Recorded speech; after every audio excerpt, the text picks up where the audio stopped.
A bit of personal success, but I guess it was a long day out there. Yeah, definitely a long day. You go into the first day of the Gabba and you come back with only 2 wickets. You look up the scoreboard. It's probably been a pretty long day. Definitely, wasn't a Gabba wicket that we were probably used to. It was a bit slow and there was no real sideways movement.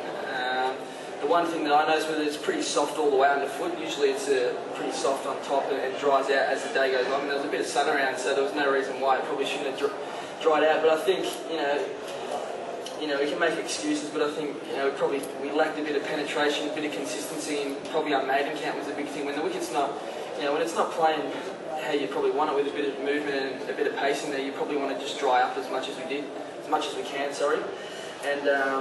And we probably didn't do that. We did it in patches. We got well in patches, but again.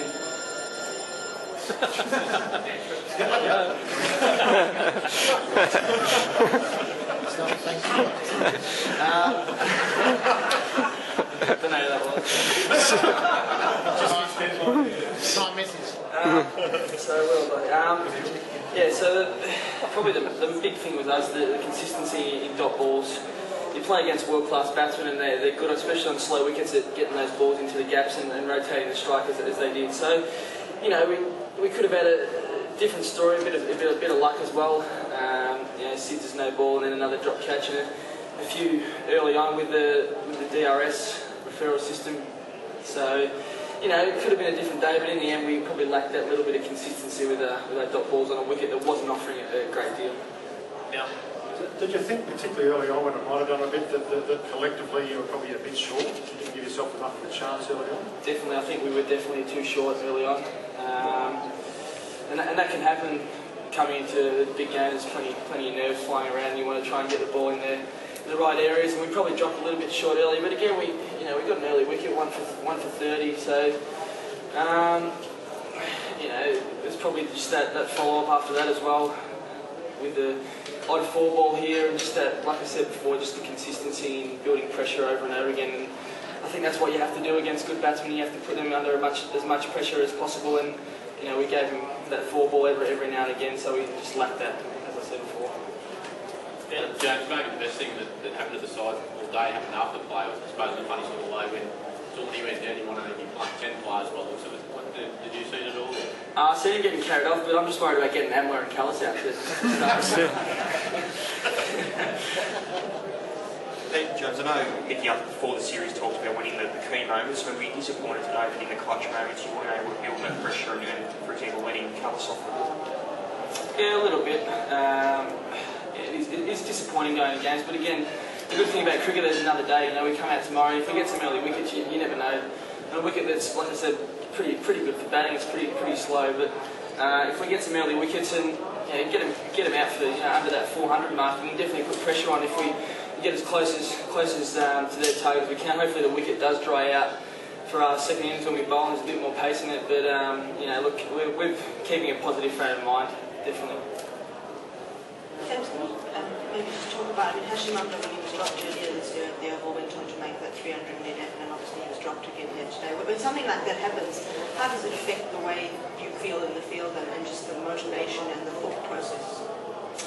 I think as professional cricketers, you try and put that, what happens at the ball before out of your mind as much as possible. I know it's hard, you don't like giving class batsmen like that another chance, you don't like getting them out twice. So I think, it's a pretty tough chance, but as a elite sportsman, hopefully you want to take those chances when they come, because against good batsmen they don't come very often, and we have to make sure we take every opportunity we get. And I'm sure that come tomorrow, if we get our chances, we'll be snapping them up as quick as possible. Sure. James, was that the first session of that pitch, was that a bit more docile than you expected? Obviously so much was said about the first session. You guys surprised how flat it was?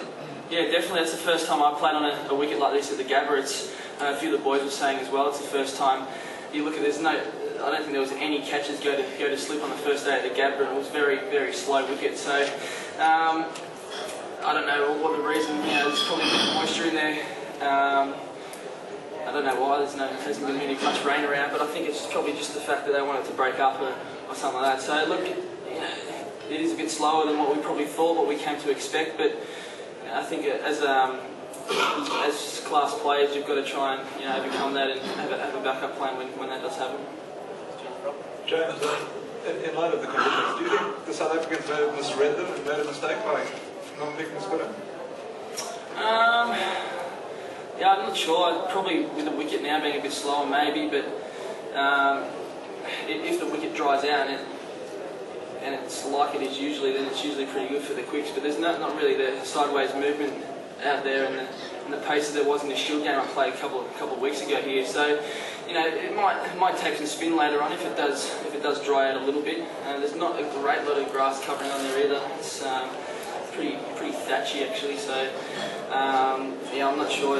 If it does dry out, then definitely it could hold some spin in the second innings.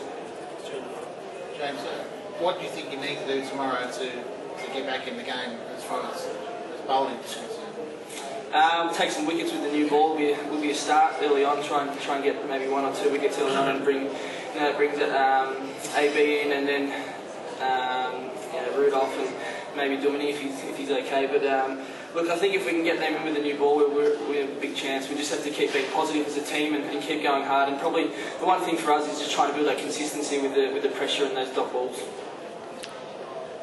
Thanks, everyone.